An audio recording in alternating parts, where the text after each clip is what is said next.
the required classes are we call them Ph.D. colloquia in the fall semester, and they're called Ph.D. seminars in the spring semester.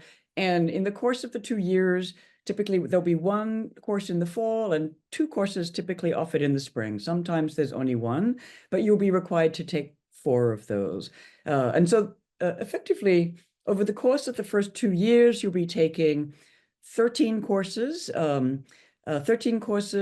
8 of which, and I can talk about this in more detail soon, but 8 of which will be for what we call a letter grade, meaning you'll write a research paper or undertake some form of research-based work for the course that will be graded A, B, C, D, etc. And the other 5 classes can be taken for what we call an R credit at Columbia, which is similar to an auditing credit, but you're expected to participate in seminars. So 13 courses over 2 years. 4 of them are PhD level classes within the School of Architecture.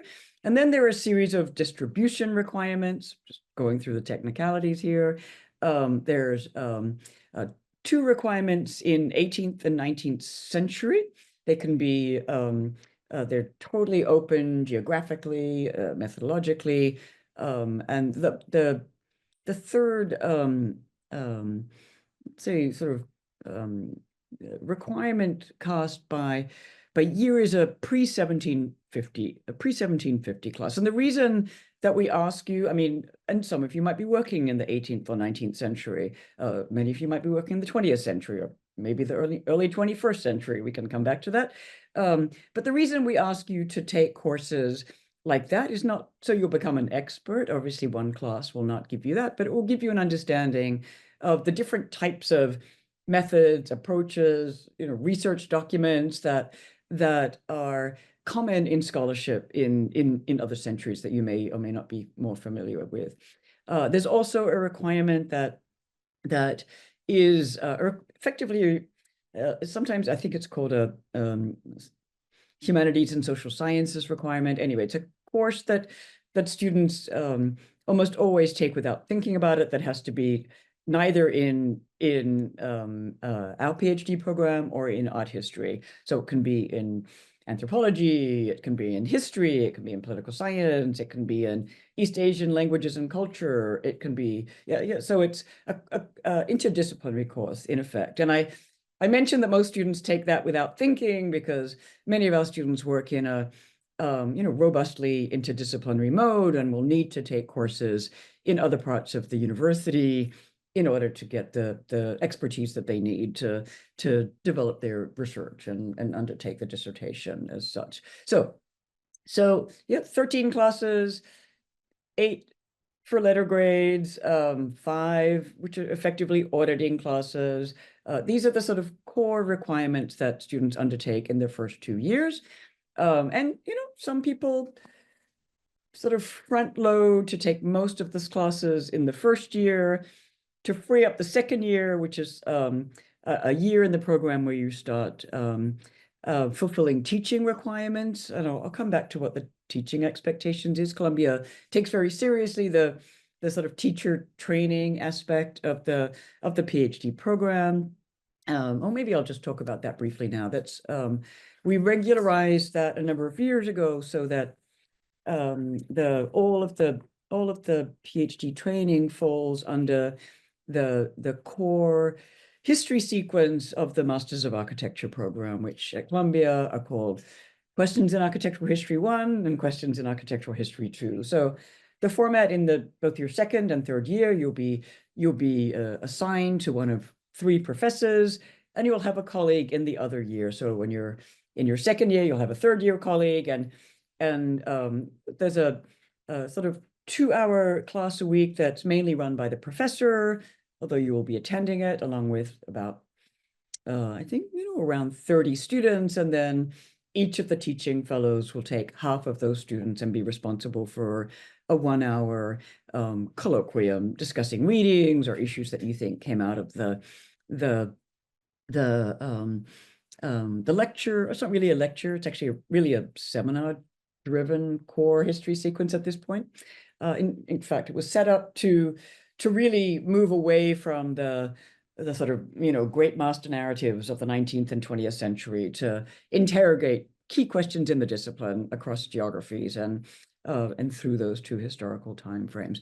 And I mentioned that because, sometimes people might want to take 8 courses in the first year and leave only 5 for the second year because that's when the teaching kicks in. Other people, take 3, 3, 3, and 3, something like this. Doesn't actually work out quite like that, but and in any semester, you would never really take more than 2 classes for a letter grade. So you should be thinking of like 2 papers per semester in terms of the actual research and writing tasks affiliated with the classes. So that, the first 2 year coursework, some students, have a, very clear sense of their research areas and try to tailor their coursework towards a dissertation project. Other people use the coursework to really explore other questions, encounter, new histories, new materials, new working methods. And so we, work with students individually to craft their curriculum through those requirements. Oh, I should say, so there's the core classes, there's the distribution requirements, and then there are a series of electives that make that up to 13 classes. So the third year, as I mentioned, is dedicated to a general's exam and then the dissertation prospectus. And the way we do that at Columbia is we have students working with 3 faculty on the exams to develop 2 bibliographies, a major bibliography and a minor bibliography. And students work with the faculty in the early fall, typically have the bibliographies ready to go around sort of October or November. And it's really an opportunity for a really intense period of reading. And then in the spring semester, those bibliographies are distributed to the faculty that you're working with, the committee, the generals committee. The faculty write questions, you answer 2, you have 2 weeks to answer 2 of the 3 questions that will be posed to you. And then we meet a week later to discuss the responses along with some of your seminar papers and open up a discussion about the framing of a dissertation. And at the very end of the third year, students defend their dissertation prospectus. And obviously at that point, they will have chosen an advisor. And so, I'll come back to the admissions process, but in more detail, but I talked through this to point out 2 things. Firstly, that you at Columbia, you choose an advisor typically in the third year, hopefully having used the first and second year during coursework to take courses with people that you imagine will be key to your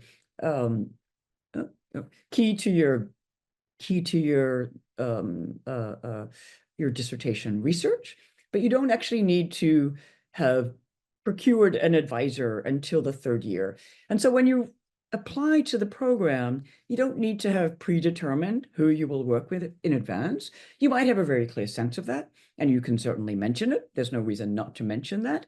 But we make a decision, not as individual faculty, but we make a decision as a committee. So all faculty have an equal vote in terms of the admissions process. We don't say, I'm going to take this student to work with me, and Reinhold will take that student. We make a collective decision, and so there's no obligation, as I mentioned, to find an advisor in advance, which is not to say, sometimes people are concerned that faculty are not taking students, so you can certainly reach out to people if you have questions like that. But typically all faculty are, equally able to work with you, or they wouldn't really be on the committee.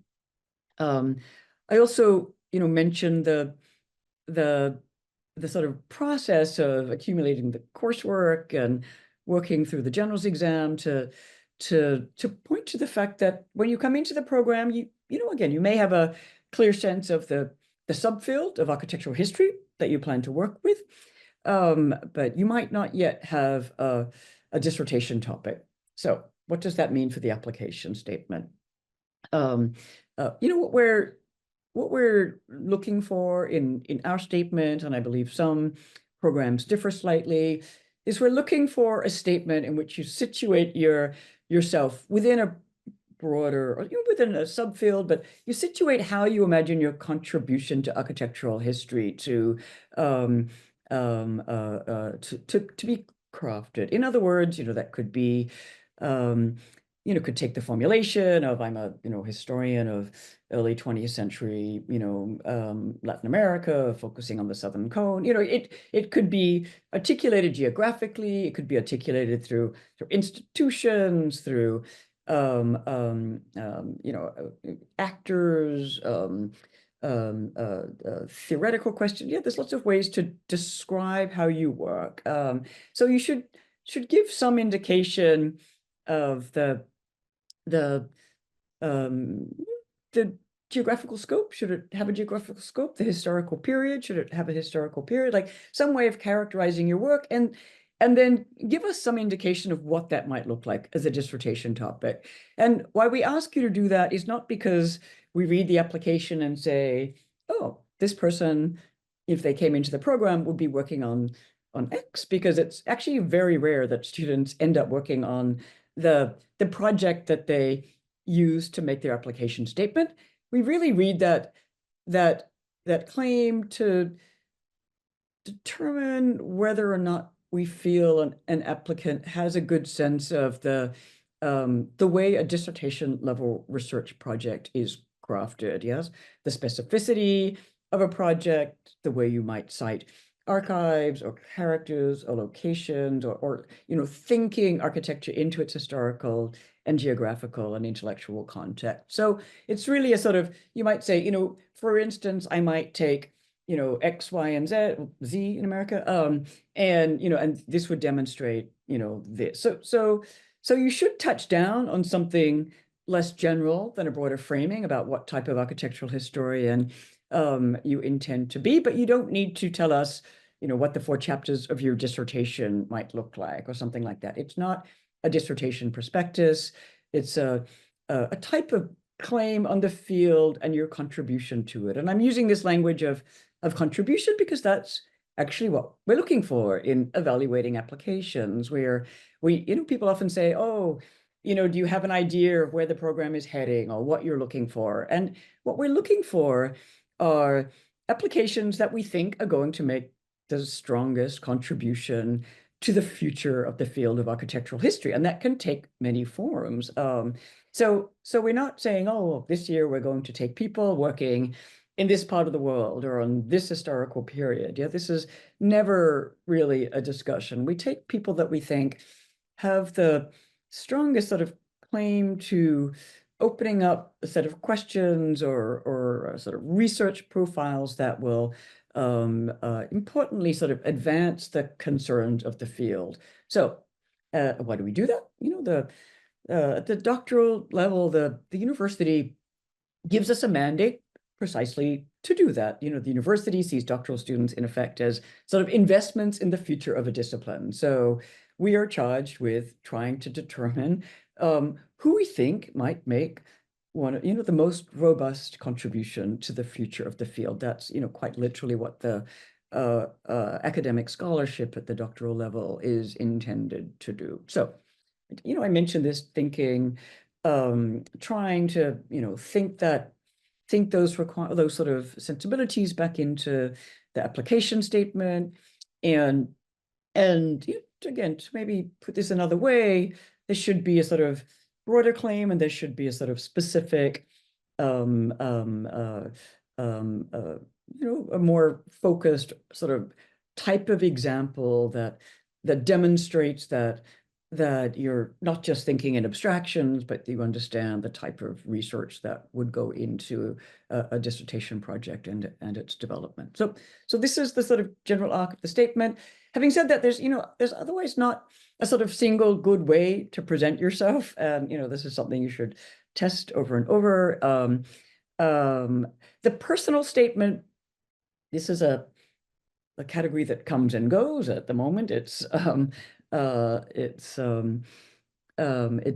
channel, not necessarily to tell us about your biography, but I mean, you can use it.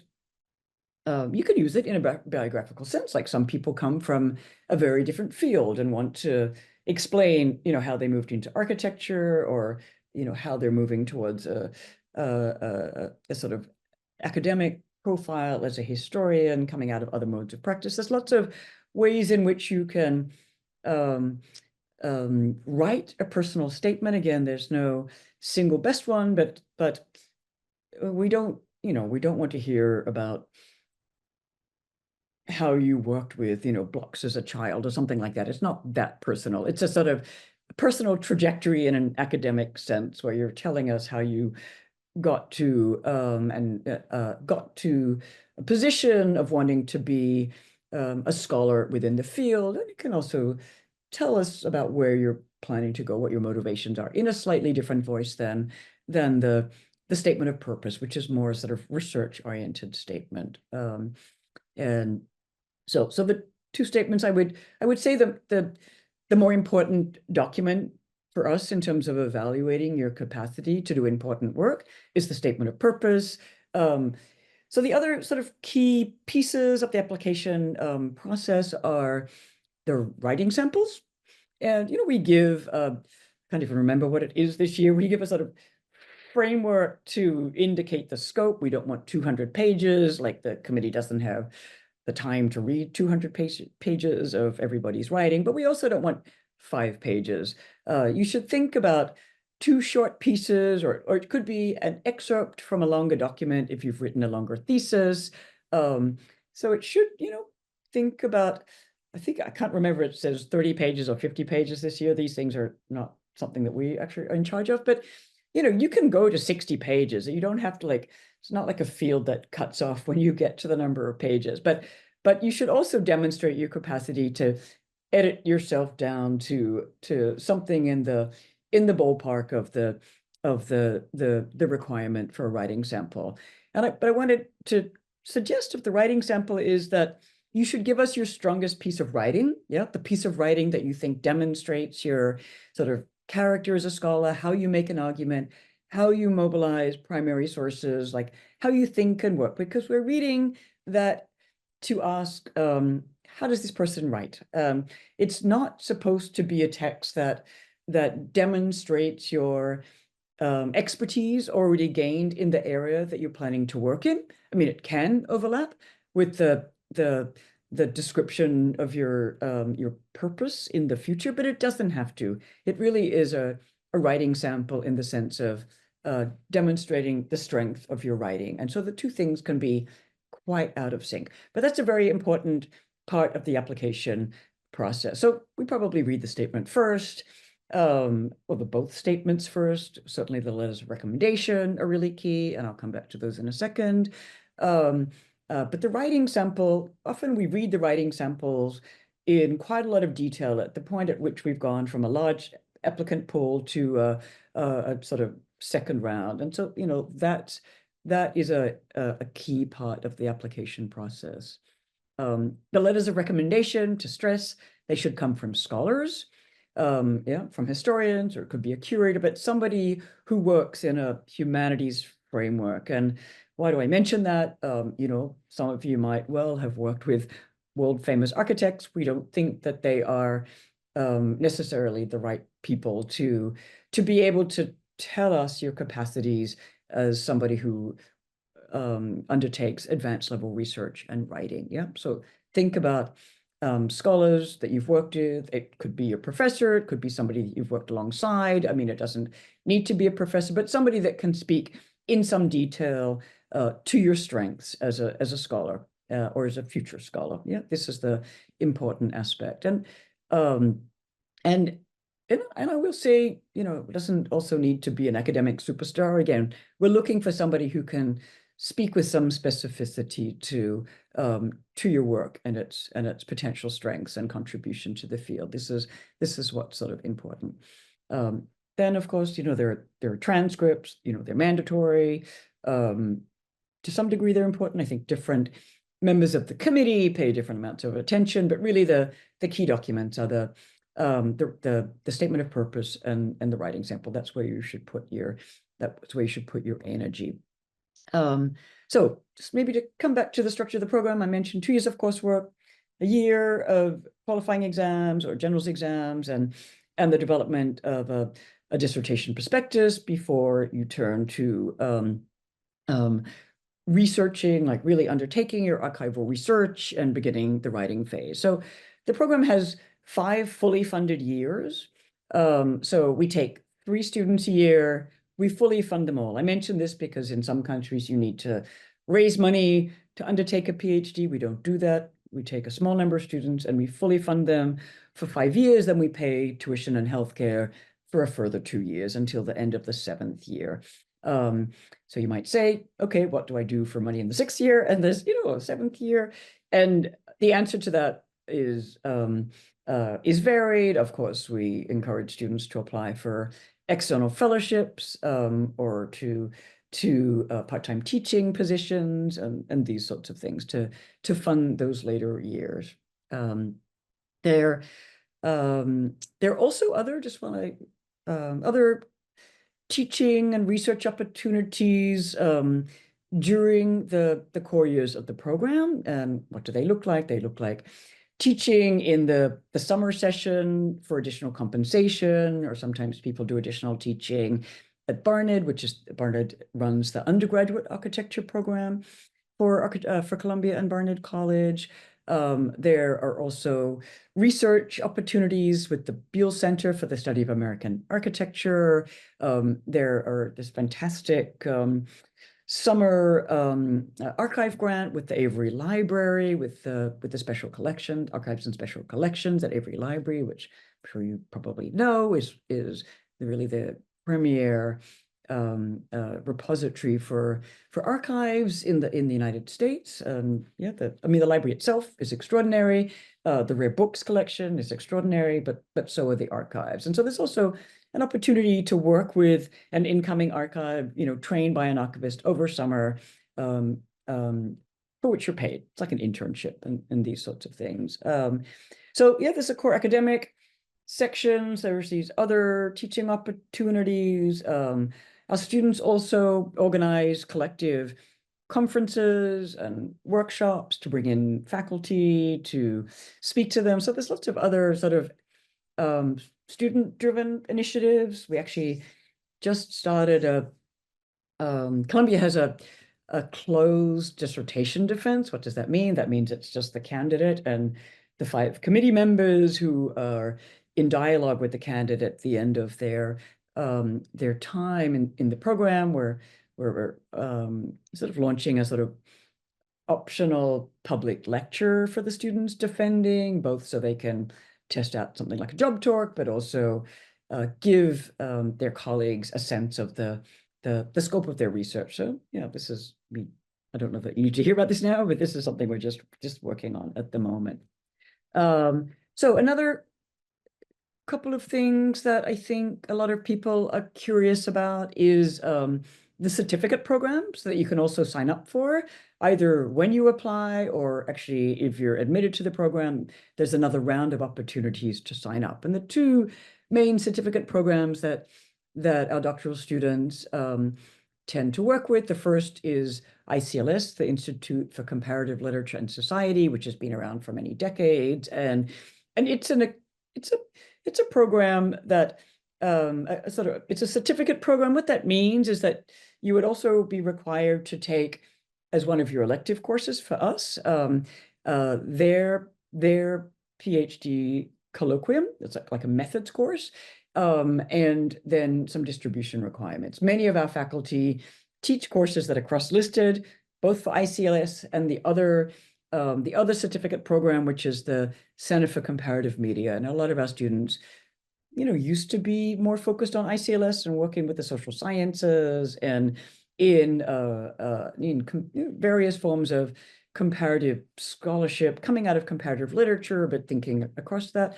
The Center for Comparative Media is a newer initiative, and again, actually many of the faculty, in fact, myself, Reinhold Martin and Lucia Lay, like three of the core PhD faculty, are members of the executive committee of the Center of Comparative Media. And it's, again, it's an opportunity to have another type of specialization, but also to be part of another conversation with students in other departments, not only in the context of seminars that you might take elsewhere in the university, but through a semi-scripted certificate program.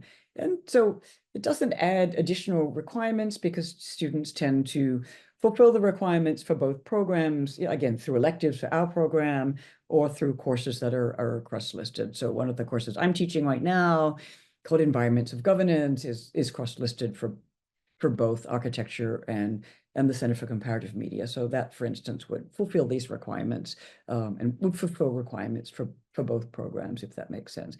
And they're not for everybody. Some people would rather have the latitude to craft their own program strictly within the PhD program without having to navigate other requirements. But there I think can be a fantastic option for a lot of students in the program. So I wanted to make sure that you knew about those.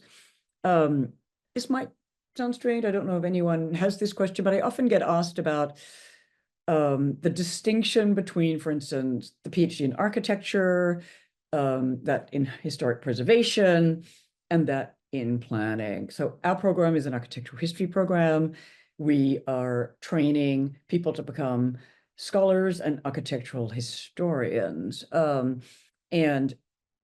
And what does that mean? That means we don't have a stream in architectural technology or in architectural design. There are actually very few PhDs in North America that do, but we're really training people in the humanities to write architectural history and theory. This is our core mandate.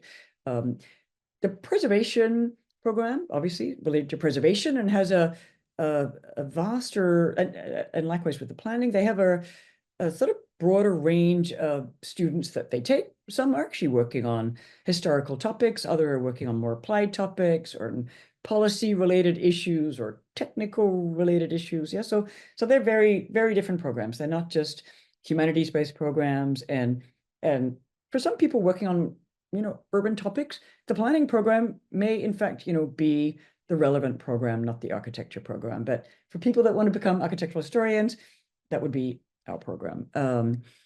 Okay. Oh, people often ask whether or not you need to speak individually to faculty in advance. And the answer is no, you can. You can certainly reach out to people and ask if they have time to talk with you about your project.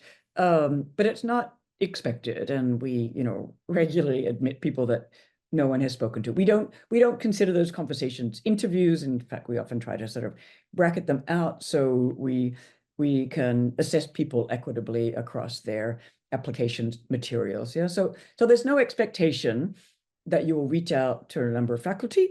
You might want to, yeah. And there are reasons for, you might have specific questions for a faculty member. And so that's, it's up to you. It's not expected. We never have a conversation like, oh, why did this candidate not reach out to anyone? This is not something that's expected. I mean, I think in other schools it is, and they will probably indicate that on their website. That this is not something we necessarily expect. Oh, and one question, and this is a little bit confusing on our website. People often ask whether you need a professional degree in architecture to apply. The answer is no. You do need a master's level degree to apply, but it can be one in architectural history or actually in related fields. It can be in landscape architecture. It can be in film studies. Actually, if you're making a transition and the core focus of your research is increasingly in the domain of architectural history. So you don't need a professional degree. I think when the program was first founded decades ago, that was one of the things that maybe distinguished it from the art history program, but it's really not a requirement. All of our students come in with a master's degree and effectively gain advanced standing. That's why you take 13 classes, not 25 or 30. So you do need a master's degree. I know this is a silly one. Can the application fee be waived? My understanding is no, but those sorts of technical questions you should direct to the applications office, not to me as the academic director. I believe the answer is no. People often ask me this. Is there a page limit for the CV? That's another part of the application. And the answer is no. You should think, how do I craft a CV for an academic context? What do I include? You can certainly include histories of practice if you have that, if you think it's relevant, but there's no expectation that you will do. You think, what does an academic CV look like to apply to a PhD program? You should think about tailoring it for the specific sort of destination of that document. It doesn't have to be long.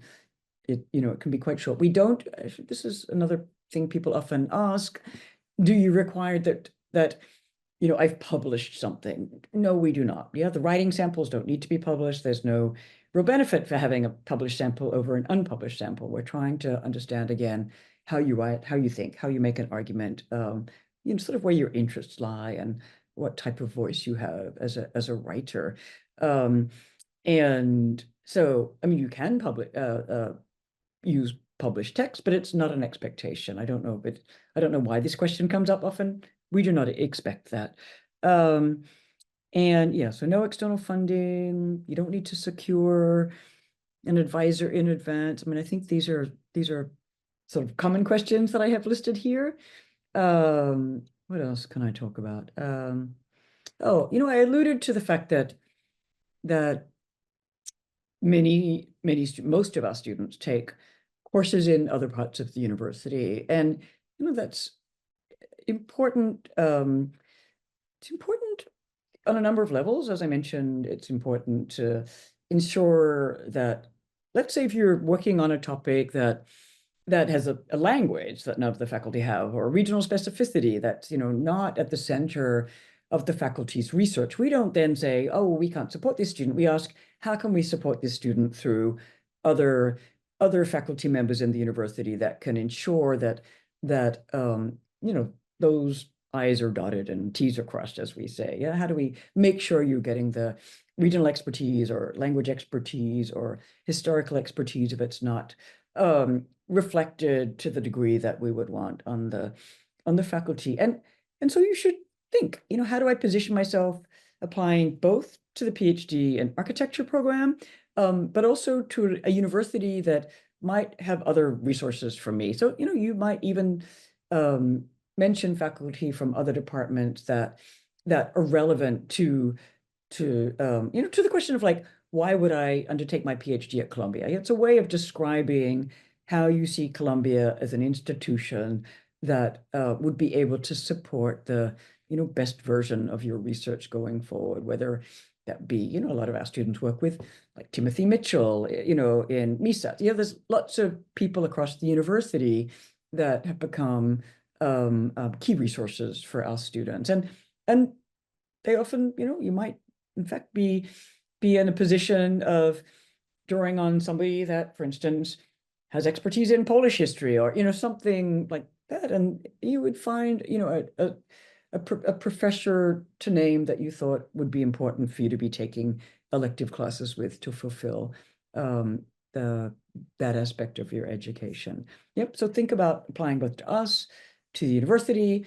For some people, that's more relevant than others, but it might be that plays an important sort of role in how you describe Columbia as a ideal place for you to study at this level. And just, I alluded before, if you have, like, technical questions about the application process, or those go to the admissions office. If you have questions about the academic and scholarly side of the program, they come to me. Or if you have individual questions to faculty members, they go directly to the faculty member. But you're certainly welcome to follow up with other questions. And yeah. Okay. Any last questions? Otherwise, I will sign off. But thank you again, everyone, for coming. Nice to see so many faces. And I look forward to your applications in most cases. So.